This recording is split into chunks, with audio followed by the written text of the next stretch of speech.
amigos, estamos aí para mais uma edição, temas internacionais interessantíssimos aí, temas que são importantíssimos para a sua prova. Você pode aí cair, evidentemente, no seu concurso, né? E trouxe aqui alguns assuntos que são realmente bem atuais, né? Que estão acontecendo em 2026. Assuntos que podem, inclusive, infelizmente, alguns deles perdurarem, né? Por conta, vou falar sobre questões sobre o handavírus, né? Sobre a questão do ebola que está voltando, questões de geopolítica internacional. Tivemos aí dois encontros históricos recentes entre líderes mundiais, que foi o caso da visita do Trump à China, do Xi Jinping, e depois, em ato contínuo, né, logo depois, o encontro do Putin com o Xi Jinping, e é cada vez mais uma aliança entre Pequim e Moscou que vai se consolidando e meio que se desenhando uma nova ordem mundial. Então eu trouxe 9 grandes temas aqui, né? Temas que também falam de Brasil, por conta de um caso muito específico, que foi o da deputada Carla Zambelli, ex-deputada, né? Carla Zambelli. E, enfim, então são temas aí que acho que merecem destaque, né? Coloquei aqui no panorama internacional, mundial, né? Panorama mundial, mas também falando de Brasil também. Deixa eu passar aqui pelo tema, que é o que aparece, qual é? Taiwan cercada por mais de 100 navios chineses. Olha, o clima está esquentando, hein? O clima está esquentando, né, nessa parte do mundo. O chefe do Conselho de Segurança Nacional de Taiwan, Joseph Hu, alertou que a China posicionou mais de 100 embarcações militares e da guarda costeira ao redor da ilha, formando um cerco naval que se estende do Mar Amarelo ao Pacífico Ocidental. Deixa eu só ver um comentário aqui, depois eu volto a ler ali os boxes das notícias. Pessoal, isso é uma questão histórica, né? Para quem não conhece a história, né, desse conflito, resumidamente é o seguinte: a China não é uma coisa só, né? Taiwan e a China, Taiwan é uma ilha, né? E a China continental era uma coisa só, até que em 1949 chega ao fim a Guerra Civil Chinesa. A Guerra Civil Chinesa colocou em lados opostos o Partido Comunista, na época liderado por Mao Tse-tung, né, e outras lideranças mais, como, né, Zhou Enlai e outros mais, contra o Partido Kuomintang, também chamado de Partido Nacionalista, na época liderado por Chiang Kai-shek. Pois bem, em 49, o episódio em que os comunistas tomam o poder vai ser chamado de Revolução Chinesa ou Revolução Comunista, né, Revolução Comunista Chinesa.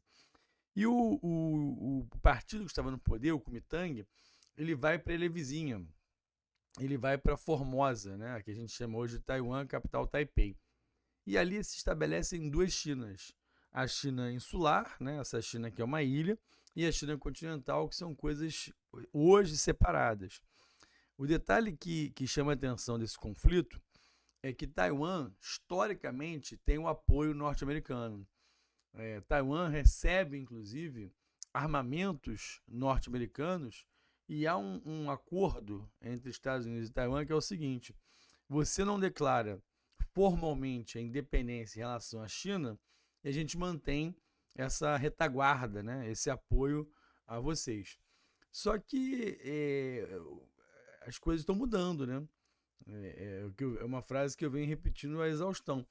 A gente vive uma nova desordem mundial, né? Um momento de conflito onde o direito internacional, as relações internacionais, os organismos internacionais não têm a menor importância, né?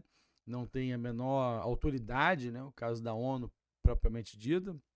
Eu cito sempre a invasão russa à Ucrânia, a derrubada do Maduro na Venezuela, a guerra contra o Irã, né, e outros eventos mais.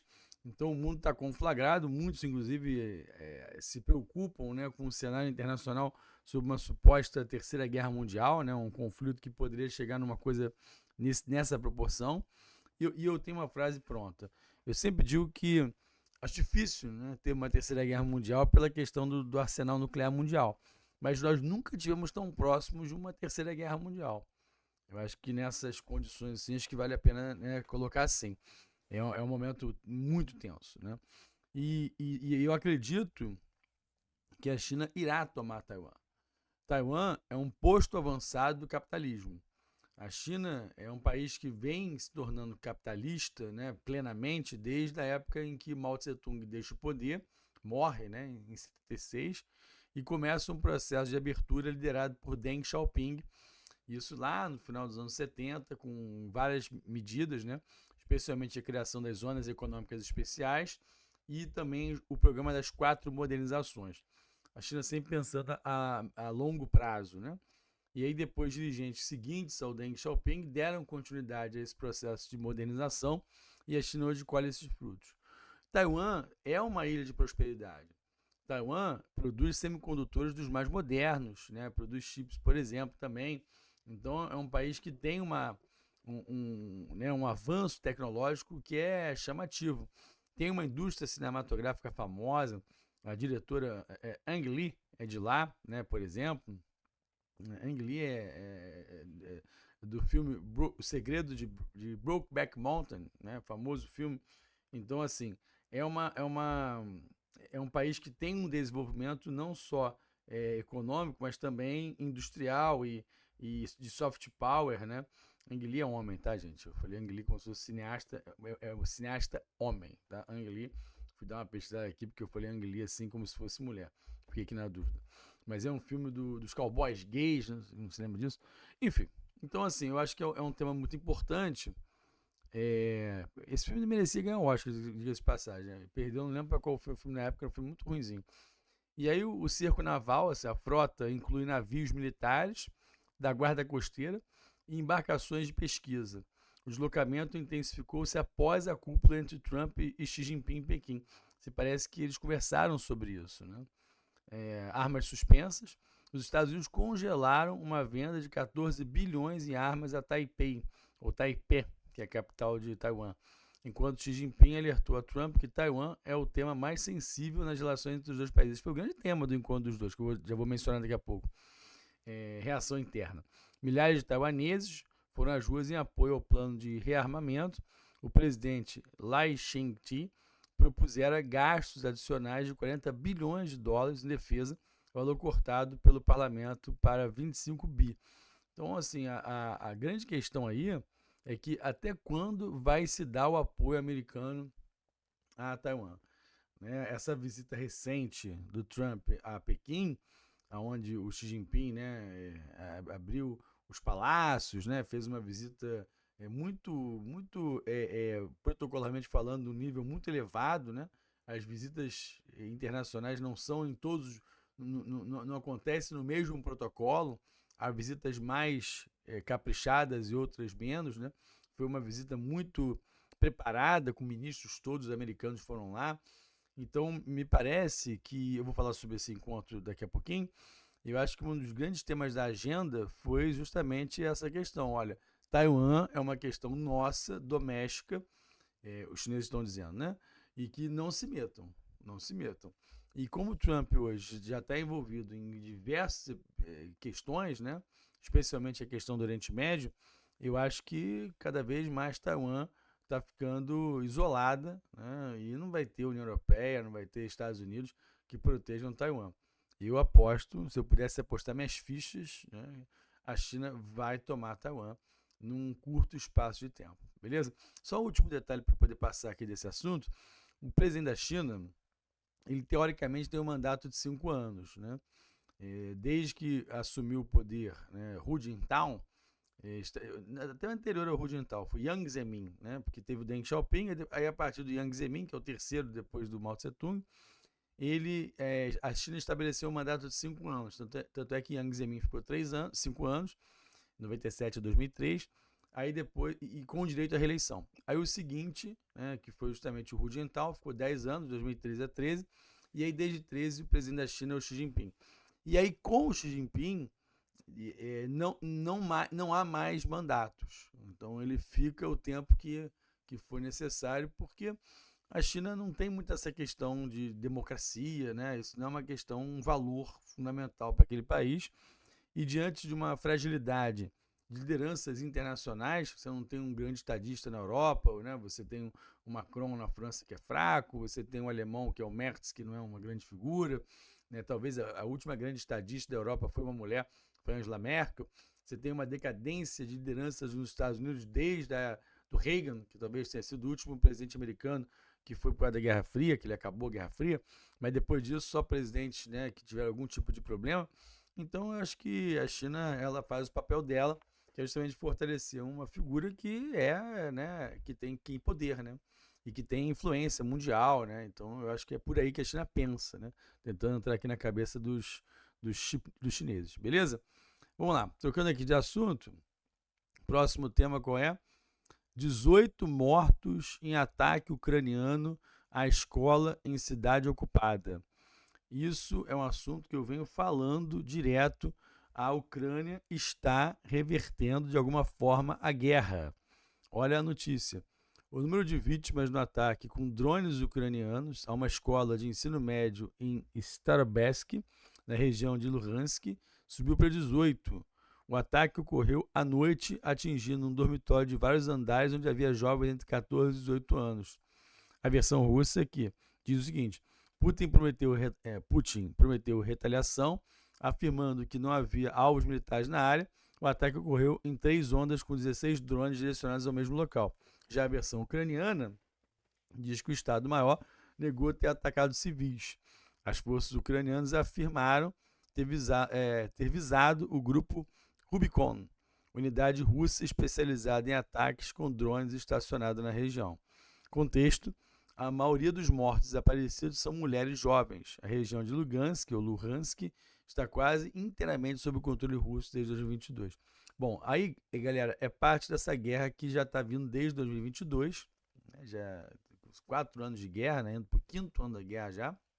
Começou em fevereiro de 22, né, já está no 5º ano da guerra.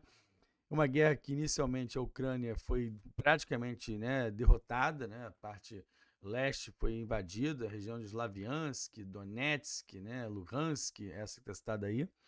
E agora a Ucrânia vem conseguindo reagir de alguma forma e com um artefato de guerra, que é uma novidade nas guerras atuais, contemporâneas, que é o uso de drones. A Ucrânia tem produzido drones que são mísseis, né, unilaterais, né, são mísseis unidimensionais.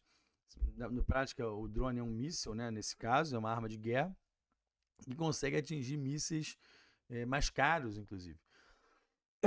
Perdão. Essa força da Ucrânia de produzir drones mais baratos, ela meio que nivela a guerra contra um país que tem um arsenal muito mais poderoso, né?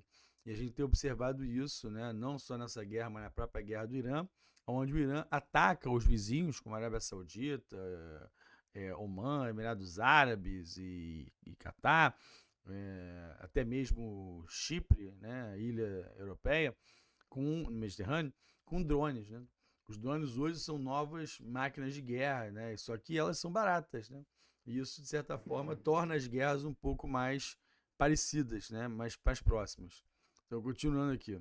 Então, está aí a questão da guerra da Ucrânia, que o Zelensky, né, vem conseguindo algum tipo de virada, né? Se não é uma virada, pelo menos uma resistência mais chamativa. Itália anula extradição de Carla Zambelli e ex-deputada é solta. Reviravolta, hein? Reviravolta, hein? A Corte de Cassação de Roma, última instância da justiça italiana, anulou a decisão que autorizava a extradição da ex-deputada Carla Zambelli, PL de São Paulo, ao Brasil. A ex-parlamentar foi solta imediatamente após a decisão. Deixa eu só fazer um comentário aqui. Foi uma surpresa, né? Na medida em que a Carla Zambelli estava presa e estava já num processo de extradição para o Brasil. Era uma coisa que ninguém esperava, né? Achava-se que ela seria de fato extraditada. Só que não aconteceu. E o detalhe é que pode explicar isso, né? E a gente vai ler aqui algumas informações que eu coloquei ali no nosso slide, é que o Brasil tem um histórico com a Itália de complicação, né, em relação às tradições, né? Eu lembro que durante a Lava Jato, nós tivemos uma boa vontade da Itália em extraditar um brasileiro acusado de corrupção na Lava Jato, que foi o Pisolato. Você se lembra disso? Mas antes disso, o Brasil foi muito resistente em extraditar para a Itália o Cesare Battisti. Lembra disso?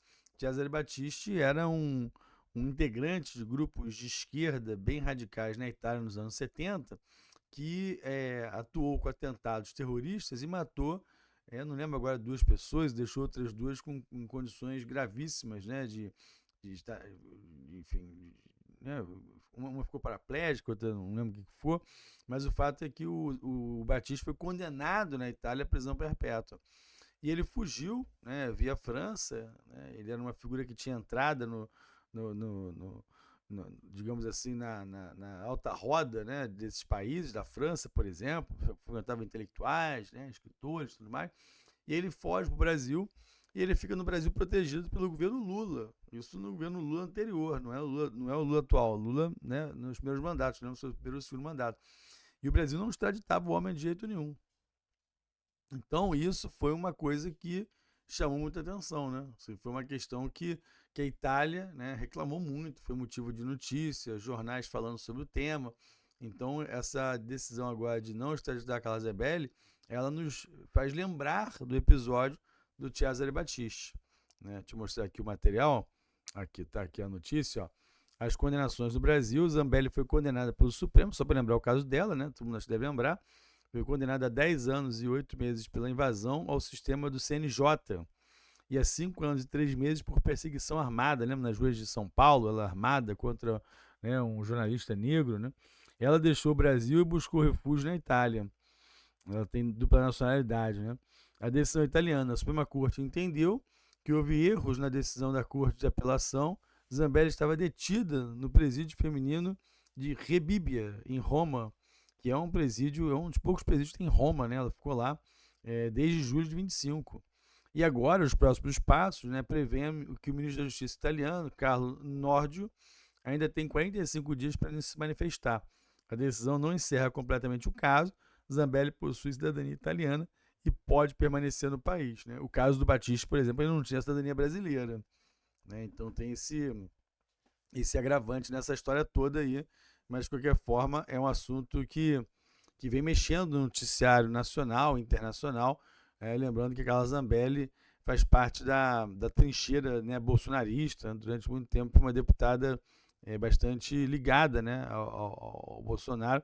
Depois ela acabou, de certa forma, até abandonada pelo bolsonarismo, porque entenderam que o fato dela ter saído armada no meio das ruas, né, perseguindo uma pessoa, ajudou muito na derrota do Bolsonaro, porque isso aconteceu justamente nas eleições de 22, né? Quando o Bolsonaro disputava contra o Lula, aquela imagem ficou, né, extremamente, né, bizarra, né? E aí isso ajudou muito. E o clã Bolsonaro não perdoou a Zambelli, né? Então a Zambelli foi meio que largada, né, às feras, né? Mas enfim, agora está conseguindo lá uma sobrevida na Itália.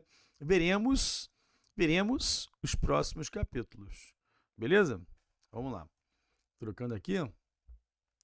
Senegal, vamos para a África, condena a tirania ocidental sobre homossexualidade. Olha que notícia mais interessante, né? Assim, interessante, não estou dizendo que é boa, né? Notícia realmente impactante. O primeiro-ministro do Senegal é um país de colonização francesa, né? Ousmane Sonko condenou a tirania do Ocidente para tentar, segundo ele, impor a homossexualidade ao restante do mundo. Em discurso perante parlamentares, rejeitou qualquer pressão para barrar a aplicação da nova lei, que endurece as penas para relações entre pessoas do mesmo sexo. E diz ele, somos 8 bilhões de seres humanos no mundo, mas existe um pequeno núcleo chamado Ocidente que quer impor a homossexualidade ao resto do planeta, do mundo. A nova lei é aprovada em março de 26, por 135 votos a favor e 13 abstenções. A lei dobra a pena máxima para relações entre pessoas do mesmo sexo, elevando-a para 10 anos de prisão. E a reação internacional foi a seguinte: o Alto Comissariado da ONU, né, o Alto Comissário da ONU para os Direitos Humanos, Volker Turk, denunciou a lei como uma violação dos direitos humanos. Críticas vieram especialmente da França. França, né, enfim, já falo da França sobre a questão dos direitos, né? Eu já falo agora. A França foi o primeiro país do mundo. Não tem a ver com a questão da homossexualidade, é porque, né, lembrei aqui desse assunto, que colocou na Constituição como direito constitucional o direito ao aborto. Né? É o primeiro país do mundo a fazer isso. Então, o país está à frente nessa questão dos temas, né, mais progressistas, né, digamos assim. Mas sobre a África, eu queria só fazer um comentário. Não é novidade nenhuma, né? A África é um continente que tem uma questão com relação à comunidade LGBTQIAPN+, que é muito conservadora. Eu lembro que em março, né, com a decisão da ONU, né, de condenar o tráfico transatlântico de pessoas escravizadas, que foi a grande notícia de março, dizendo que é o maior crime contra a humanidade na história foi o tráfico transatlântico. Quem impetrou esse pedido de declaração da ONU, né, de um documento, foi Gana. Só que a crítica que se fez a Gana, e aí uma coisa não tem a ver com a outra, né? Uma coisa tem toda a razão, condenar o tráfico transatlântico, considerado como o maior crime contra a humanidade na história, isso é uma outra questão. Mas Gana é um país que endurece muito as leis contra também a comunidade LGBTQIAPN+. Isso, então, não é uma novidade na África. Isso acontece em diversos cantos do continente mãe, né, do continente negro. Então, é um tema aí realmente que infelizmente é triste, né? Mas você vê que há países que avançam, né, outros países que não. E não é uma questão de Ocidente, não, como o Senegal afirma, né? Porque a gente sabe que existem países na Europa, por exemplo, que também tem algum tipo de conservadorismo em relação à comunidade LGBTQIAPN+, né? Essa é a sigla hoje mais usada, né? A sigla comunidade LGBT no início, né? Foi sendo acrescida de outras letras, né? E hoje o correto seria LGBTIAPN+. Por exemplo, a Bulgária, a Hungria, quer dizer, do Viktor Orbán era muito dura com relação a essa legislação. Então não é só, né? Falou Ocidente, parece que todos os países ocidentais são progressistas e tudo bem. A verdade é que a grande maioria, de fato, né? Tanto é que essa questão, por exemplo, do casamento gay em muitos países da Europa, isso já não é uma questão importante, já foi aprovado nos Estados Unidos também, a Suprema Corte Americana aprovou, para o Brasil, né? Enfim. O Ocidente é um conceito complicado. O Ocidente é um conceito geopolítico e não geográfico. Porque, geograficamente pensando, a África e o Brasil fazem parte do Ocidente. Mas esse é um conceito que vai além da questão geográfica. É um conceito que envolve geopolítica. Entende-se o Ocidente como as áreas desenvolvidas, né? Então, assim, não é bem assim quando fala em Ocidente. O Ocidente é Europa e Estados Unidos. A África, por exemplo, é África. Né? Ninguém vai chamar a África de Ocidente. Tanto que o próprio presidente Senegal fala que o Ocidente que é isso, que é aquilo. Então, não é uma questão meramente geográfica, é um conceito que vai além disso. Passando aqui essa notícia, vamos para uma próxima. Ó, essa notícia é espantosa, impactante, importantíssima. Raul Castro é acusado criminalmente nos Estados Unidos. Olha que loucura, hein? Os Estados Unidos acusaram criminalmente o ex-presidente cubano Raul Castro, de 94 anos, de 4 homicídios, 2 crimes de destruição de aeronave e um crime de conspiração para matar cidadãos americanos. Esse episódio aconteceu em 96, dos aviões, né? A acusação envolve a derrubada de 2 aviões civis em fevereiro de 96. As aeronaves pertenciam ao grupo Brothers to the Rescue, de cubanos anticastristas exilados nos Estados Unidos. Os 4 tripulantes morreram, 3 deles cidadãos americanos. A posição de Trump. Os Estados Unidos não tolerarão um Estado pária, um Estado tirano, um Estado pária, que abrigue operações militares de inteligência e terroristas estrangeiras hostis a apenas 145 quilômetros do território americano, esse Trump comunicado. E o presidente cubano, Miguel Díaz-Canel, afirmou que a ilha não representa uma ameaça. Outras 5 pessoas foram citadas como réus na mesma acusação. Galera, é o mesmo modus operandi que o Trump fez com relação a Maduro. Foi a mesma coisa. Inclusive mandando navios de guerra para a costa da Venezuela, como está mandando para a costa de Cuba. O caso de Cuba, eles mandaram já porta-aviões. Os porta-aviões estão chegando na ilha, né? Já estão ali na região do Caribe, né? do lado, né? Fica 133 quilômetros, né? Uma distância mínima, a distância entre 133 quilômetros, 150 quilômetros, um negócio desse, que fica entre o Cabo né, o Key West, né, que é o ponto mais ao sul da Flórida, e Cuba. Então, uma região assim que até tem gente que tenta fazer a nado, né, ou então com embarcações bastante rústicas. Então, e aí que dá a questão. Por que, que os Estados Unidos querem sequestrar o Raul? Né, um senhor de 94 anos, né, frágil, né, enfim, por uma questão histórica, né, por uma questão de simbologia, né, por uma questão de impacto histórico. O fato de Cuba ter sido sempre uma pedra no sapato dos Estados Unidos desde a época da Guerra Fria. Lembrando que Cuba, desde 1959, realizou uma revolução nacionalista que depois vai se tornar uma revolução socialista. Inicialmente não era nacional, não era socialista. Tanto é que a primeira viagem que o Fidel Castro faz é justamente aos Estados Unidos. Fidel visita os Estados Unidos, vai ao jornal da entrevista lá, não sei se é Washington Post, New York Times, não lembro qual foi, faz palestra na Universidade Americana e tem um encontro marcado com o Kennedy.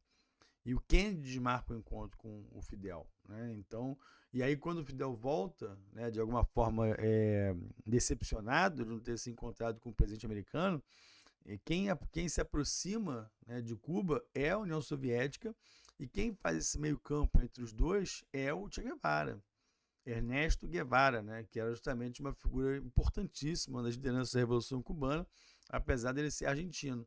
Então ali acontece essa aproximação e, Cuba torna-se um país socialista com apoio total da União Soviética. Quando a União Soviética se esfacela, né, quando a União Soviética acaba, né, com a queda do Muro de Berlim em 89, o fim da Guerra Fria e o próprio fim da União Soviética, quem passa a ser a grande mantenedora de Cuba é a Venezuela.